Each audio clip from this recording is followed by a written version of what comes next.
اس کی حفاظت کا جو وعدہ کیا ہے اسے پورا یوں کرتا ہے کہ ہمیں محتاج بنایا، ہمارا کسی کو محتاج نہیں، کسی کا ہمارا قرآن محتاج نہیں ہے، بلکہ ہم قرآن کے اور قرآن والے کے محتاج ہیں۔ اپنے کو محتاج سمجھو گے اللہ تعالیٰ کے نظروں میں بلند ہو جاؤ گے۔ اور اگر کوئی یہ سمجھتا ہے اکڑو خان کہ میرے دم پہ یہ ہے، یا پورا گاؤں کوئی یہ سمجھنے لگے کہ ہماری وجہ سے یہ دین کا کام چل رہا ہے، یا علاقہ سمجھنے لگے، یا کوئی ملک سمجھنے لگے، یا کوئی قوم سمجھنے لگے، تو غلط فہمی کو نکال دینا چاہیے۔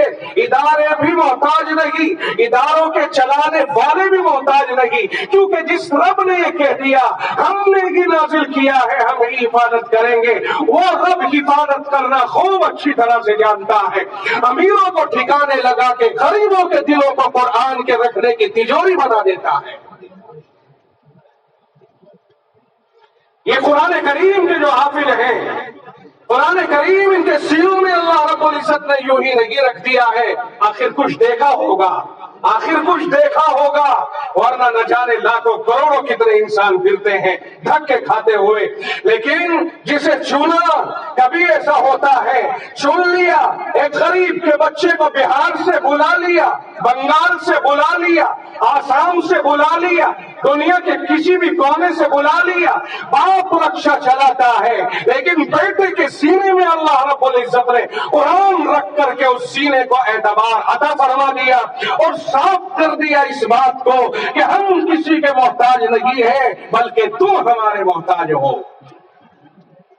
یہ قرآن کریم کے حافظ خداوند عالم کی میں نے عرض کیا نا کہ یہ تجوریاں ہیں، بینک ہیں، اور بینکوں کے اندر جب کسی چیز کی حفاظت ہوتی ہے، ہمارے بھارت کا بینک ہے، بھارتیہ ریزرو بینک ہے، آپ کو معلوم ہے نا، بھارتیہ ریزرو بینک ہمارے ملک کی سب سے بڑی تجوری ہے، لیکن کیا نہیں جانتے کہ اس تجوری میں کرنسی رکھنے کے بعد چاروں طرف کیمرے، تمام طرح سے حفاظت، گنر، ہر اعتبار سے اس کے اوپر نظر۔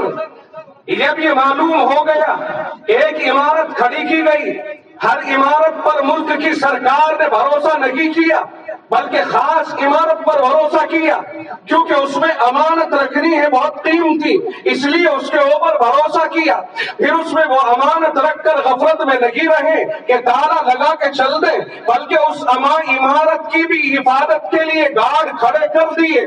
بس یوں ہی سمجھو کہ رب نے یہ جتنی عمارتیں دنیا میں انسانوں کی شکل میں گھومتی ہیں، ہر عمارت پر بھروسہ نہیں کیا، خاص عمارتوں پہ بھروسہ کیا، ان میں اللہ تعالیٰ نے اپنا قرآن محفوظ کر دیا۔ پھر قرآن محفوظ کرنے کے بعد وعدہ کر لیا کہ ہم قرآن کی حفاظت کرنے والے ہیں، تو حفاظت خانے اللہ نے ان حافظوں کے سینوں کو بنا دیا، گویا کہ اللہ کے بینک ہیں جو اس کی امانت کی حفاظت کر رہے ہیں۔ اور جس طرح سے وہ ریزرو بینک پورے ہندوستان میں سب سے بہتر عمارت سمجھی جاتی ہے، سب سے قیمتی عمارت سمجھی جاتی ہے، اسی طرح اللہ کی نگاہوں میں وہ انسان سب سے قیمتی سمجھا جاتا ہے جس کے سینے میں اللہ کا کلام محفوظ ہوتا ہے۔ اسی لیے رسول رحمت صلی اللہ علیہ وسلم نے فرمایا، خیرکم من تعلم القرآن وعلمہ، قرآن کریم کو پڑھنے پڑھانے والا تم میں سب سے بہتر۔ کیوں بہتر؟ اس لیے کہ اس میں سب سے بڑی امانت رکھی ہوئی ہے، اس لیے بہتر۔ کلام خداوندی کی حفاظت کرنے والا ہے، اس لیے بہتر۔ اگر کوئی آپ کا وفادار ہو، یقیناً آپ اس سے محبت کریں گے، یہ خدا کے وفادار ہیں، ٹائم نکال کر کے جو اللہ کے کلام کو پڑھ کے حفظ کرتے ہیں، علم اپنے اندر اتارتے ہیں، تو یقیناً یہ شریعت کے وفادار کہلائے۔ تو خدا کی نگاہوں میں بڑا مرتبہ۔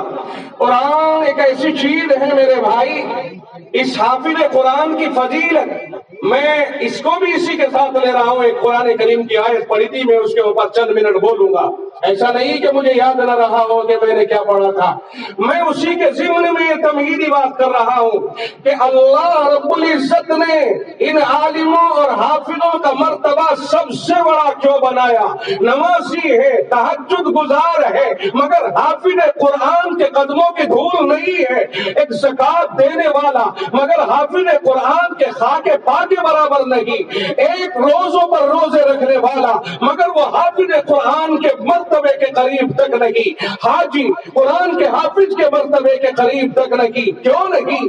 اس لیے نہیں کہ حاجی نے حج کیا، ایک رکن کی حفاظت کی، نمازی نے نماز پڑھی، ایک رکن کی حفاظت کی، مجاہد نے جہاد کیا، ایک رکن کی حفاظت کی، ایک روزے دار نے روزہ رکھا، ایک رکن کی حفاظت کی، مگر قربان چاہیے حافظ قرآن پر کہ تو نے تو سارے ہی ایمان اور اسلام کی حفاظت کی۔ تیرے سینے میں جو قرآن ہے وہ پورا اسلام ہے، پورا اسلام ہے۔ اس لیے اگر قرآن کا حافظ ہے تو گویا پورے اسلام کا محافظ ہے۔ اس لیے یہ سب سے بہتر کہا جاتا ہے، اس لیے اس کا مرتبہ اونچا ہوتا ہے کہ آپ کو یاد نہیں ہے آج ساری دنیا میں حجاب کے اوپر شور و غل ہو رہا ہے، پوری دنیا میں حجاب پر۔ اور میں کہوں گا مسلمانوں، اگر ہم عمل کے اعتبار سے مضبوط ہو جائیں، دنیا کی کوئی وہ طاقت نہیں ہے جو تمہارے اوپر انگلیاں اٹھا سکے۔ مشکل یہ ہے آج سکھ نے اپنی پگڑی کو نہیں اتارا، سکھ اپنی پگڑی کا پابند ہے، سکھ اپنی داڑھی کا پابند ہے، سکھ کو وکالت کی ضرورت نہیں ہے، داڑھی کٹانے کا آرڈر اس کے لیے نہیں آ سکتا ہے، پگڑی اتارنے کا آرڈر آئے گا، پوری سکھ برادری کو کھڑے ہو کر کے دفاع کرنے کا حق ہوگا۔